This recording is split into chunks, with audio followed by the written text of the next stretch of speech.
Oh, right. Today we are diving into the secrets of Jonathan Sperry.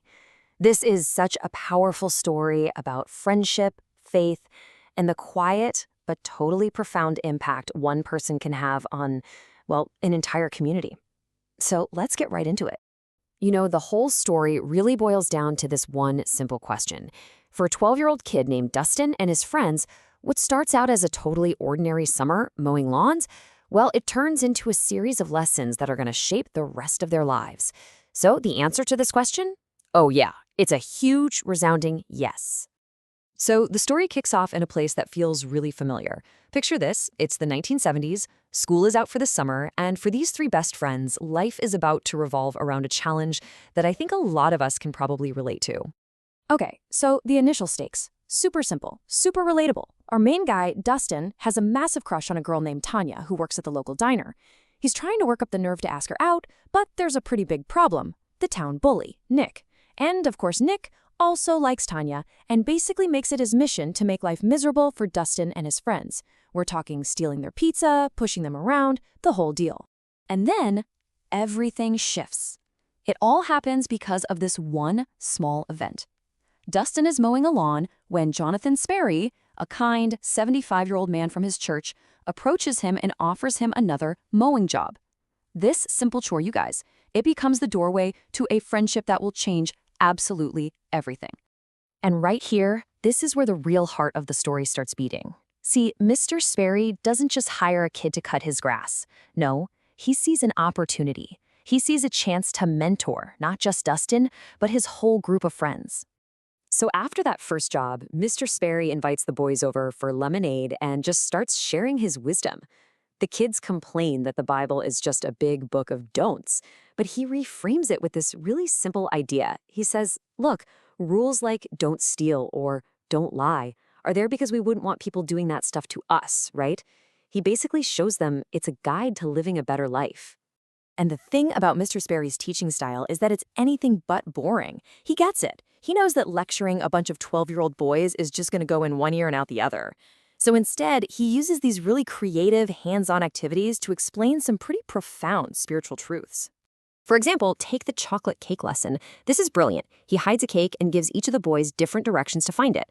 One gets the wrong directions, another gets none at all, and only one gets the correct path. And the point just clicks. The Bible gives you the right directions for life, and without it, you're either lost or you're following the wrong map. It's a simple, effective, and pretty delicious lesson, at least for the one kid who found the cake. But the lessons aren't all fun and games. Things take a much more serious turn when Mr. Sperry actually brings the boys to a cemetery. He's not trying to scare them. He's trying to get them to think about something way bigger than themselves: eternity. He tells the boys to put their ears up to the tombstones and just listen. He asks them to imagine the people buried there asking this one single haunting question.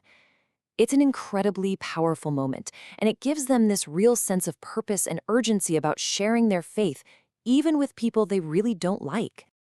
And that, of course, brings us to the story's toughest character, Nick, the bully. Mr. Sperry doesn't just teach the boys to put up with him. Nope.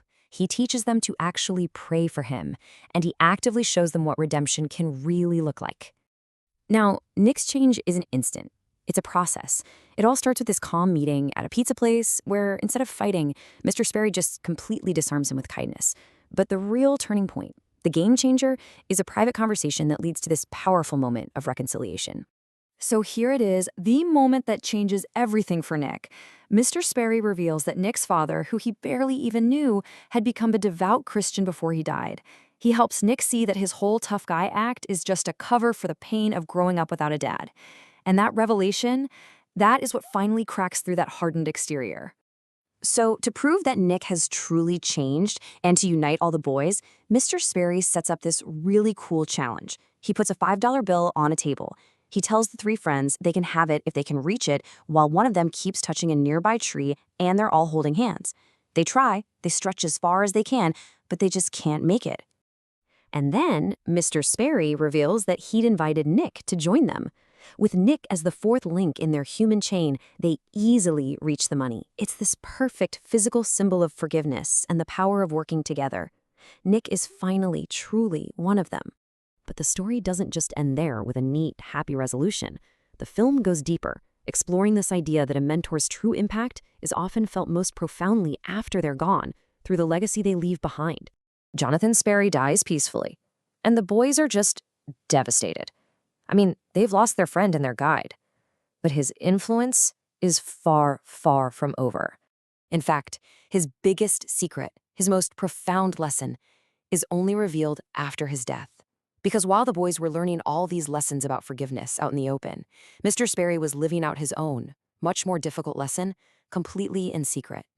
After the funeral, the town's grumpy old man, Mr. Barnes, shows up to visit Dustin.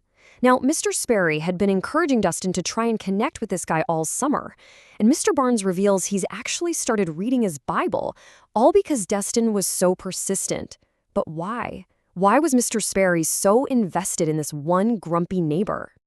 And this is it, the final, powerful secret. Dustin's mom reveals the truth. Mr. Barnes was the drunk driver responsible for the car accident that killed Mrs. Sperry years before. Just let that sink in. All summer, Jonathan Sperry had been secretly paying Dustin to serve and care for the very man who caused him the deepest pain imaginable. He wasn't just teaching forgiveness, he was living it, in the most profound way you can imagine. So that's where we end. This story of Jonathan Sperry really suggests that sometimes the loudest sermons are the ones lived quietly. It wasn't just about the Bible studies and the chocolate cake lessons. It was that unseen, radical act of forgiveness that created the most incredible ripple effect, changing not just a group of boys, but an entire community. It really leaves us all to wonder, what hidden legacies are being built around us every single day?